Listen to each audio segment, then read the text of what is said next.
Justice Carpio,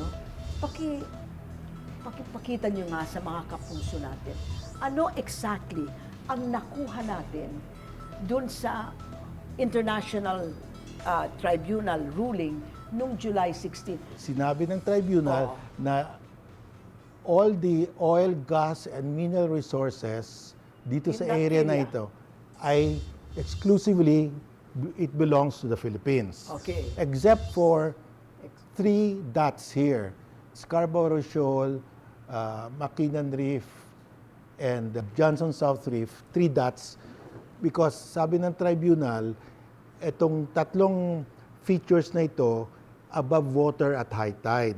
Pag above water at high tide, it is land, it is Land territory. territory. So ang issue is a territorial issue. Ang tribunal, walang jurisdiction sa territorial issues. Ang problema, walang world policeman to enforce it. Okay. Kasi under the UNCLOS, United Nations Convention on the Law of the Sea, every country must just follow the tribunal, the ruling. They undertook to comply with the ruling. Ang problema, ang China ayaw mag-comply. Ang mga dating bahura o reef naging isla na. Nagmistulang mga base militar ng Tsina ang mga ito sa West Philippine Sea. Base ito sa mga litratong nakuha mula Oktubre hanggang Disyembre noong nakaraang taon. Nakapagtayo na rin ng China nitong konkretong runway doon sa mga isla. Bukod dyan, meron pa silang mga hangar. At doon sa ibang mga isla, meron din tayong nakita na konkretong helipad, pati yung mga towers na itayo na ng China rito. Ito yung kanilang observation tower. Dito naman sa kabilang bahagi ng isla ay yung kanilang communication tower. Dito sa Makinan Reef naman, doon sa isang gusali ay merong nakita na inilagay sila na isang single barrel na 100mm o 56 caliber na baril. At sa paligid nitong mga isla ay makikita na nagbabantay yung mga vessel ng China Coast Guard, pati na rin yung mga military ships ng China kagaya nito. Ang mga istrukturang ito ang patunay na hindi natinag ang China sa inilabas na desisyon ng Arbitral Tribunal noong July 12, 2016. Kaugnay ito ng karapatan ng Pilipinas sa West Philippine Sea. Why did we not go to the international court to say, sir, China built on Mischief Reef, which is supposed to be ours because it's below sea level? The tribunal said, China, you don't have a right to stay in Mischief Reef. You have to get out. But what does China have on Mischief Reef right now? China, nagtayo sila ng isang isla, artificial. Ang isla na yon, kasing laki ng San Juan City, 590 hectares. And meron silang runway, 3-kilometer runway, pwedeng jumbo jet magland doon. How far is that island, Mischief Reef, from Palawan? A fighter jet from Mischief Reef will take about 15 to 20 minutes to reach Palawan. Ang daming mga radar facilities dyan sa Mischief Reef ngayon. So those radar equipment can monitor any aircraft na mag-land o mag-take off sa Puerto Princesa or any part of Palawan. From Mischief Reef, do they have missiles there? They have not yet, wala pa, hindi pa sila nag-install ng missile, pero gumawa na sila ng mga missile shelters, mga preparation. And 15-20 minutes from Palawan? Yes. Okay. China, may 3 silang air and naval bases, hindi lang Mischief Reef eh. Oh. Dikit-dikit yan. Mischief Reef, Subi Reef, at saka Fiery Cross Reef. Lahat yan dito, sa area na ito. Anong purpose niyan? Ang purpose niyan is to enforce the 9-dash line as the national boundary of China. Ito yung 9-dash line. Ito, 1, 2, 3, 4, 5, 6, 7, 8, 9. Last 2013, dinagdagan ng China ng 10th dash. So, lumalaki pa yung 9-dash line ngayon.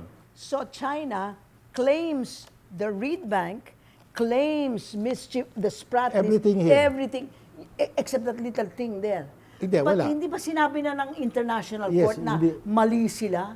Sinabi na ng International Court, mali kayo, pero sabi ng China, we will ignore the International Court. We have the Navy, we have the Air Force. How do you propose we enforce it without going to war with China? Okay.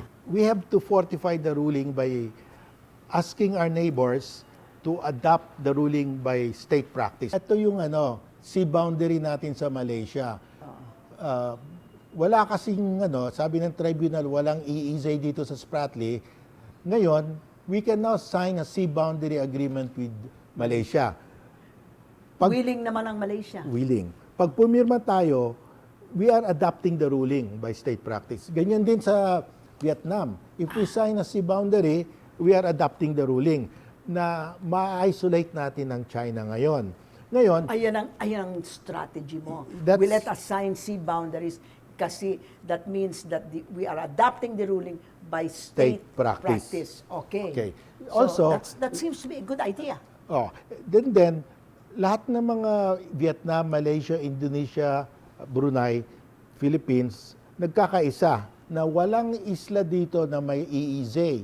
Ang China lang ang sinasabi nag-claim nila. may EEZ sa Spratly. So, we can sign an agreement, Vietnam, Malaysia, Philippines, Brunei, Indonesia, na walang isla sa Spratly na may EEZ.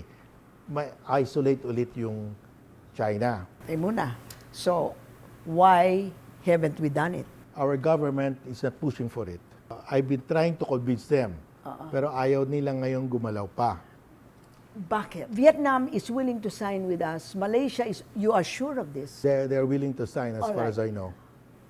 So it seems the only one who is takot of China is the Philippines. Ganun ba yun? Ang dami nating magagawa to adopt the ruling, Okay. fortify the ruling, pero hindi natin ginagawa. We can file a extended continental shelf, just like Benham Rice.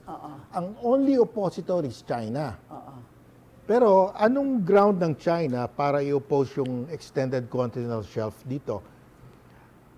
Hindi nila magamit yung 9-dash line kasi na-strike down na yan. The only ground na I can think of, sasabihin nila, it overlaps with our own extended continental shelf.